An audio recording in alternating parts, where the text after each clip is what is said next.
The situation at Pokrovsk is not looking good, and if history is any guide, unless there's some sort of drastic change, Russia will continue to try to surround the city, making it untenable for the Ukrainian defenders, who eventually will have to withdraw to the next line of defense. I mean, we've seen this play out a few times before throughout this war, and it seems to be the Russian plan at Pokrovsk as well. So in today's video, we are going to get into a battlefield update and start with a battlefield update around Pokrovsk, but stick around because in the second half, we've got some new, pretty unique drone footage came across in recent days that I just wanted to share with you all. We've got the Ukrainian GUR strapping rocket launchers to ground drones, other ground drones being used to pick up casualties and move them to aid sites, and a Russian dealing with the Ukrainian drone in a pretty risky way, I think is a safe way of putting it. Now, we're going to look at the assessment today of Pokrovsk through the lens of a user on X called Plyfra, an Italian analyst that put together what I think is a really incredible look at the current situation around the southern front. So starting out here with Deep State Map, and I should mention Plyfra will be linked in the description below, as well as his Buy Me a Coffee. If you feel like supporting his work, again, I think it's really impressive what he's been able to put together here. So Deep State Map, we're going to zoom in to the Pokrovsk area here in the east. This is the area where Russian forces have primarily focused their offensive operations for about a year now. And looking at the Plyfra analysis, he says, quote, early May 2025, the Russians prepare the all-or-nothing push on Pokrovsk's right flank, this area here, concentrating enormous amounts of infantry and equipment. But the actual breakthrough happens in mid-June when Koptiev, right here in the northern portion of this red area, the red being territory since taken by Russia, and most importantly, the trenches in front and around it are lost. The Russians sense a weak spot and again commit everything they have in this sector. At that time, they were able to significantly lengthen the front of their spearhead. Again, for reference, we are talking about a relatively small area here. You know, that's 5 kilometers. So we're talking about this major breakthrough from May to June, 5 kilometers. All right, so it's not a lot, but it is a pretty costly fight, no doubt. They add that following this breakthrough kind of in quotes here, because, again, we're not seeing a rapid advance outward, but Russia was able to pretty quickly move across the river and seize Rezin here to the west and start to branch out to the north and the south.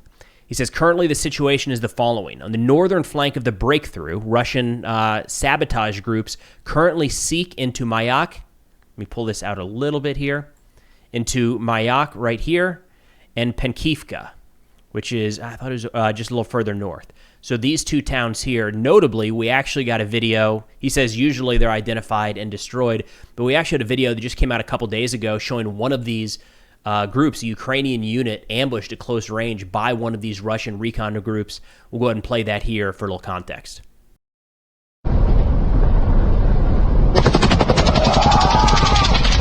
Ебать, тут, сука, пидорасы уже!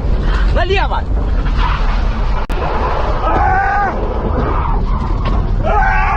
Давай, давай! Не могу!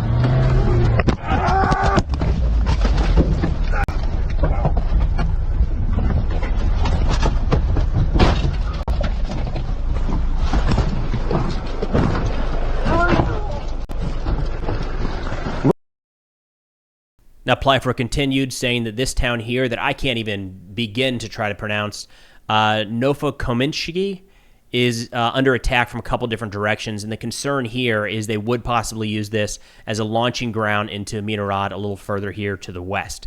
He says, after seeing success on one flank, Russia logically activated the other pincer. So if we zoom out here a little bit, the success here in the northeast, we see Russia activate this portion here in the south. That the Udachny Kotlin area right here. Look, when it's bigger cities, I feel relatively comfortable with the pronunciations, but when we start getting into these small towns and settlements, it is challenging. And look, I struggle with the pronunciation of towns here in Tennessee. So we start looking at stuff in Ukraine, Russia, elsewhere. It's a lost cause right here. But nonetheless, trying our best. He says, after seeing the success, he said, however, in this area, the Russians have been stuck for 7 months because very capable Ukrainian units are present there, giving the Russians a hard time advancing and exploiting any sort of breakthrough. He adds that the brigade responsible for the defense of Zurvov, right here to the southwest of Pokrovsk, you see there's been some action by Russian forces kind of probing into there recently. He He says this unit basically had to move to another area of the front, which has allowed some of these recon groups of the Russians to push into portions of Pokrovsk and start attacking Ukrainian units there, and at least showing that they're active in the region. That clip I showed a second ago of the ambush, all that we know about that is that it was in Pokrovsk. We don't have an actual location, and in Pokrovsk is kind of loosely referring to this entire area here for OPSEC's sake. But again, he's saying that because the units had to change out, they are seeing a little bit of an uptick in Russian recon group activity right down here. He says now, and this is to nobody's surprise, the Ukrainian command is forced to make a decision. Either stabilize the situation completely, which will inevitably end up weakening other directions, or start the withdrawal. This is something we've seen in multiple areas of the front so far.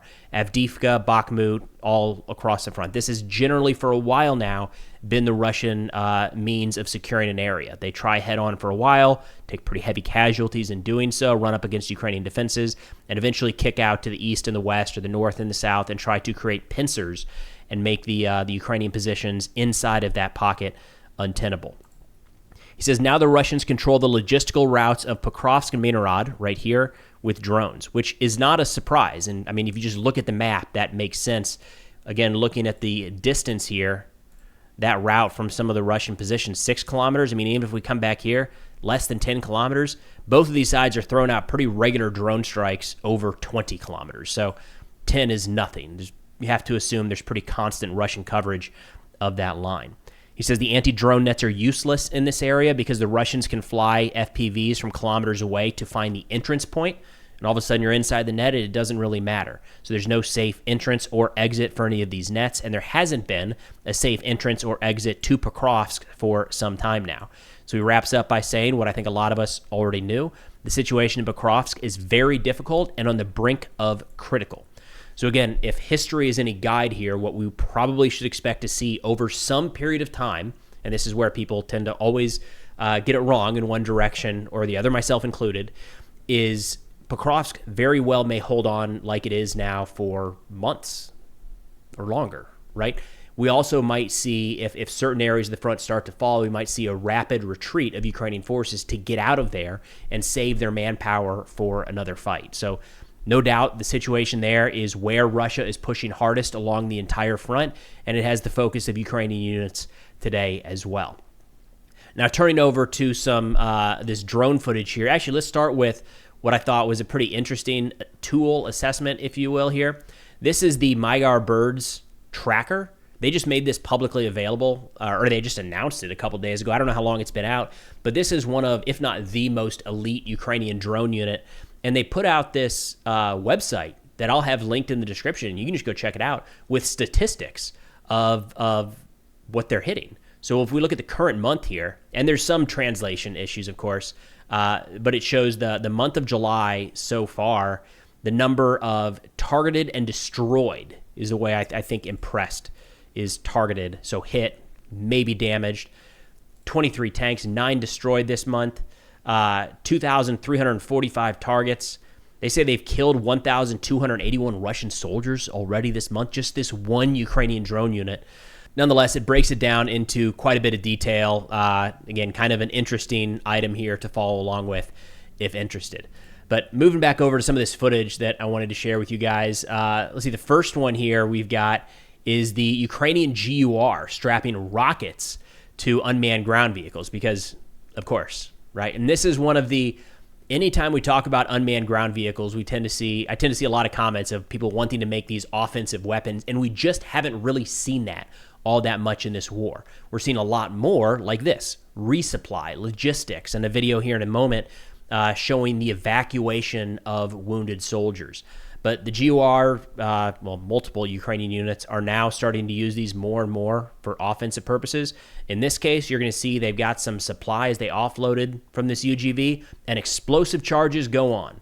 There we go. Take the sticker off for good measure, I guess.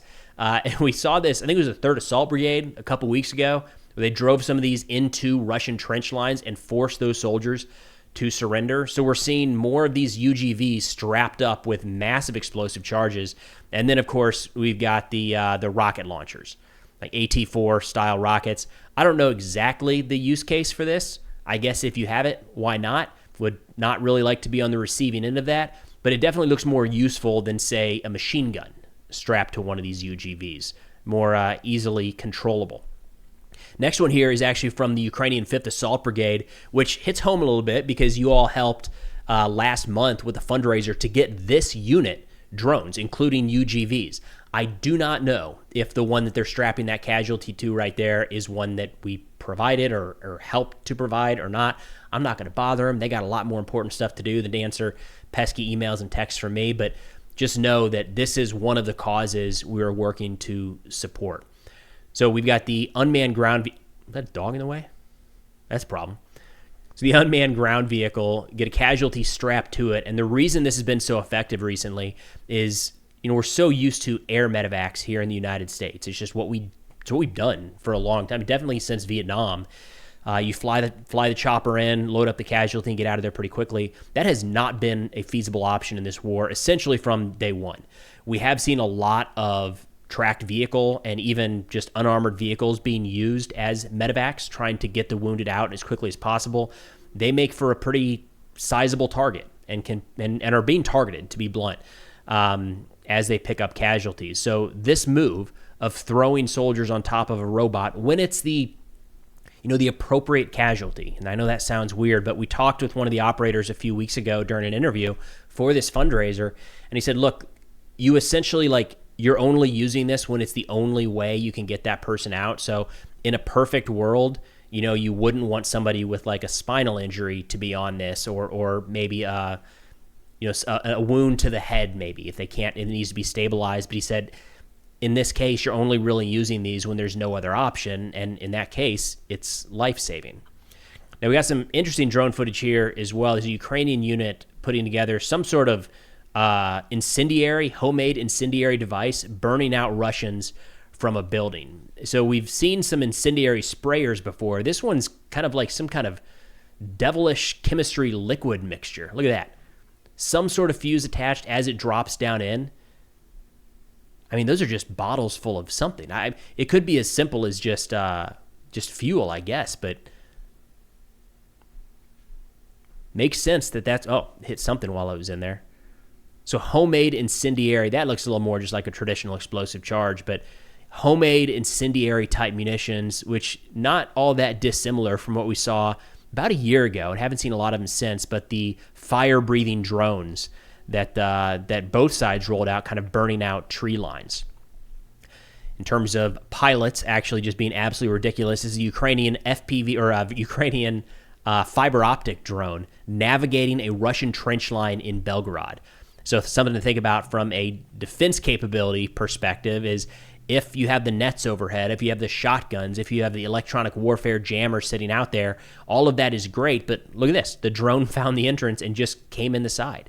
We're seeing this is a very similar tactic to what we're seeing with the drone nets over roads that both sides have been utilizing recently. There's shoes on the outside there, so clearly there were soldiers inside that dugout.